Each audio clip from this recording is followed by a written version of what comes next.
महासभा हापुड़ से आया और यहाँ पे एपीएचएलसी का जो मेगा रैली है यहाँ में क्यों आया। ऐसे तो हम एक एपीएचएलसी पार्टी का मेंबर तो नहीं है, लेकिन आज ये जो आने वाला जो चुनाव है लोकसभा का वो बहुत ही ज़रूरी है, क्योंकि सबको मालूम है कि अभी हम लोग को सिक्स शेड्यूल कितना खतरे में हो गया है। नाम का सिक्स शेड्यूल बचा है, लेकिन इसका इतना डाइल्यूशन हो गया है और हम लोग को यहाँ में जो इन्फिल्ट्रेशन हो रहा है, अनचेक इन्फिल्ट्रेशन कार्बी आंगलों में तो बहुत ज़्यादा हो रहा है। इसलिए अभी पब्लिक को मतलब सड़क में निकलने के लिए ऐसा मजबूर हो गया है। ये काम सरकार को करना था, लेकिन आज के दिन में सरकार प्रोटेक्शन नहीं देता है, इसलिए पब्लिक खुद आके बोलता है कि हम लोग को एविक्शन चाहिए, बोल के एविक्शन करो इलीगल इमिग्रेंट्स को। तो ऐसे हालत में आज के दिन में हमारा डिस्ट्रिक्ट में भी डिमा हासाओ में भी पंचायती राज का सिस्टम डाल दिया है। तो इसलिए अभी एकदम ज़रूरी हो गया कि कोई हमारा एक लीडर जाके दिल्ली में जाके हम लोग सिक्स शेड्यूल को प्रोटेक्ट करने के लिए और हम लोग का ट्राइबल राइट्स को बचाने के लिए हम लोग को लीड करने के लिए हमारे नज़र में, मेरे नज़र में भी पर्सनली मेरे नज़र में वो काम करने के लिए सर जय कथार जी एक लीडर है अभी के टाइम में, जो हमेशा से शिक्षण का प्रोटेक्शन का ट्राइबल यूनिटी का प्रोटेक्शन के बारे में बात करता है। इसलिए हम आज आया अपना तरफ से एक सपोर्ट दिखाने के लिए कि हम भी सपोर्ट में है बोल के। हम फिर से बोलता है कि हम एपीएचएलसी का मेंबर नहीं है और हम अपील भी करना चाहता है कि लोगों से, जितना लोग हैं कार्बी आंगलों डिमा हासाओ डिस्ट्रिक्ट में, आप भी समय है, यही एक लास्ट चांस होगा शायद, और शायद इसके बाद अगर हम लोग को अपना गलती को अभी हम लोग को नहीं सुधारे, नहीं रियलाइज करेगा, तो शायद ये चांस और कभी मिलेगा भी नहीं। ऑलरेडी हम लोगों ने अभी अपना लैंड में, अपना ज़मीन में माइनॉरिटी हो गया है। हमारा डिस्ट्रिक्ट में भी सिक्स शेड्यूल होके गर्म पानी एरिया में, वहाँ में बहुत सारा कार्बी बस्ती है, 8 जैसे कार्बी बस्ती है बोरो लॉकिंगडोंग एरिया में। वहाँ में रिसेंटली गाँव बुरा का गाँव वाला लोग को बिना कॉन्सेंट से, बिना परमिशन से वहाँ में ऑप्शन कर दिया है लाइमस्टोन माइनिंग के लिए। तो ऐसा करके सिक्स शेड्यूल में अपना ज़मीन का प्रोटेक्शन हम लोग को काउंसिल भी नहीं दे सकता है, तो कैसे होगा।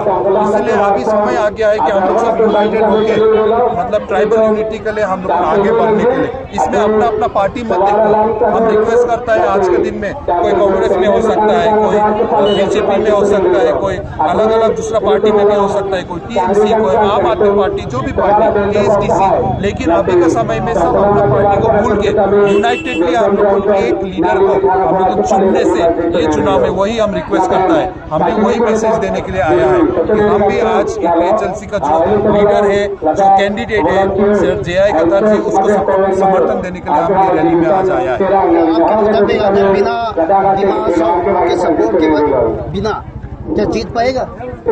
देखो डिमा हासाओ की तरफ से तो जितना हम लोग सपोर्ट देगा ये, लेकिन ये बिना डिमा हासाओ और उसका सवाल पैदा नहीं होता। मेरे ख्याल से सब मिल के हम लोग वोट करेंगे। अभी तो चुनाव के लिए तो 1 महीना बाकी है ना, तो हम लोग सबका ड्यूटी है काम करने के लिए। हम भी काम करेगा, हम भी हमारे तरफ से काम करेगा, सब काम करेगा, और वो तो 1 महीना के बाद में हम लोग को रिजल्ट तो तभी तो मालूम होगा। लेकिन हम लोग सब काम करेगा, डिमा हासाओ से भी सपोर्ट आएगा, क्यों नहीं आएगा। आज हम अकेला अपना को रिप्रेजेंट करने के लिए आया है, लेकिन बहुत लोग हैं जो डिमा हासाओ में अभी वो लोग भी फेडअप हो गया है। ये जो सिक्स शेड्यूल का डाइल्यूशन है उससे फेडअप हो गया है, इसलिए वो लोग चाहता है कि बहुत हम लोग बीजेपी को वोट दे दिया है, कांग्रेस को भी पहले में दिया, लेकिन अभी और हम लोगों ने सिर्फ वादा नहीं, हम लोगों काम करके जो इतना 6 साल से जय कथार जी और उसका टीम कुछ नहीं मिल के भी, कुछ वो लोग को ये फाइट, ये मूवमेंट करके वो लोग का पर्सनल कुछ फ़ायदा नहीं हो के भी वो लोग जो अवेयरनेस उठा रहा है उसको हम लोगों को सपोर्ट करने के लिए हम लोग का एक आज का दिन में एक ड्यूटी बनता है। तो सर आने वाला इलेक्शन में एपीएचएलसी लोग जीतने के लिए आपकी तरफ से या फिर डिमा हासाओ की तरफ से ट्राइबल लोगों को क्या मैसेज देना चाहते हो? देखो मैसेज ये देना चाहता हूँ कि माना कि अभी हम लोगों को यहाँ का जो कार्बी आंगलों और इवन डिमा हासाओ के लोग हैं, हम लोग इलेक्शन के टाइम में क्या देखता है कि हमारा तो काउंसिल है, तो काउंसिल में कौन रूलिंग है वो भी देखता है। कोई कोई लोग सोचता है अरे कार्बी आंगलों में तो काउंसिल में तो बीजेपी रूलिंग है, तो बीजेपी ज़्यादा वोट मिलेगा होगा। हम लोग को डिमा हासाओ में भी कोई कोई ऐसा सोचता है, हम लोग ट्राइबल लोग, कि हम लोग का काउंसिल में तो बीजेपी रूलिंग है, बीजेपी जीतेगा। देखो ये जो जीत होगा, अभी तो हम लोग जीत के लिए कोशिश करना है, ये सिर्फ इलेक्शन का जीत मत सोचो। इस बार हम लोग को वोट दे के अगर यूनाइटेड होके हम लोग को ट्राइबल यूनिटी होके अगर हम लोग वोट देने सका ना, अगर वो हम लोग कर सका तो जीत एक वोट से हार भी सकता है, लेकिन अगर यूनिटी होके अगर हम लोग वोट दिया ना, वही एक जीत होगा। क्योंकि आने वाला दिन में एक एग्जाम्पल सेट होगा कि ट्राइबल यूनाइट हो सकता है। हमेशा ट्राइबल डिवाइड हुआ है। हम डिमासा एक कम्युनिटी को बिलोंग करता है। आप लोगों ने हिस्ट्री में पढ़ा होगा, एक टाइम में डिमासा किंगडम बोल के था।